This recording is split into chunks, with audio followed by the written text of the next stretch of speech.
If you're a college baseball fan, your ears probably noticed the big change in the sport this season before your eyes did. When one of these baseballs hit one of those old aluminum bats, it made a very distinct ping. Well, now, when the ball hits one of these new bats, it sounds kind of dead. The way the ball sounds when it hits a traditional wood bat.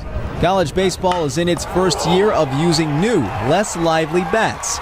This bat compared to the last one's the sweet spot is a little bit smaller on the barrel. It doesn't take up as much space, and it's supposed to reduce the exit speed off the bat compared to the metal bats from last year. If you catch it on the sweet spot, you can still get the carry, but it's tougher to do that. A new bat must be certified with the acronym BBCOR on it to be legal in the college ranks.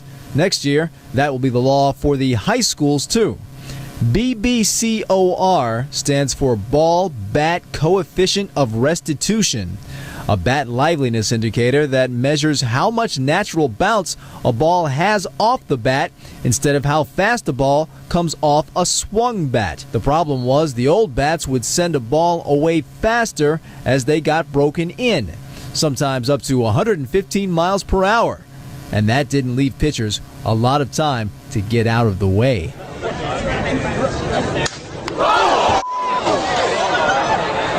One of the reasons for the move to the new bats in college baseball is the safety of the pitchers.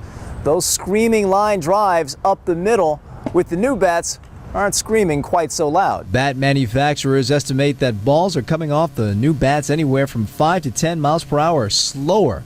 While players say they notice the decrease in speed, they're not so sure about the supposed increase in safety. I haven't really seen any difference, really. I mean, with the pitcher, if you still hit it right back at him, it's still coming pretty fast. If it reduces exit speed, then it's got to be safer for pitchers. One thing everyone agrees on is that the new bats are having a profound effect on the game of college baseball.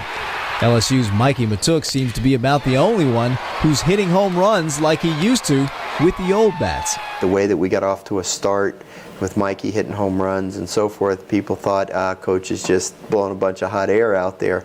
But the truth of the matter is these bats are going to make a huge difference.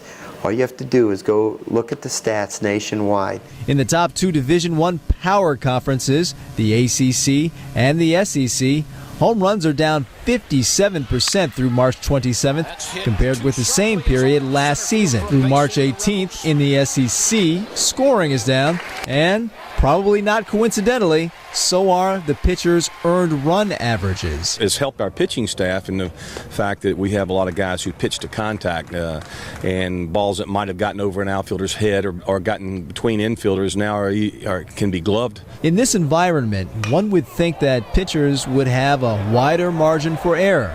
Then again, maybe not. The game's going to be more about fundamentals and throwing strike. Walks are going to be huge now. That's reality. That's the way the game is going to be played this year. When you walk a batter, you're basically doing a favor for the other team. With runs now harder to come by thanks to the less lively bats, teams have had to change the way they play the game. The teams that are real fast guys, do all the little things right, are going to benefit a lot from this because they're not going to get beat by a team with 8 guys that have 20-plus home runs. Where I might have played 20 feet further, deeper in the outfield last year in my normal position, now it's more like maybe 10, 15 feet. You can't afford to miss a cutoff man and let a runner advance a base because that one base could get you beat. You've got to field the bunts. You've got to make sure that you hold runners well. So it just amplifies the fundamental part of the game. John Henry Smith for the final play.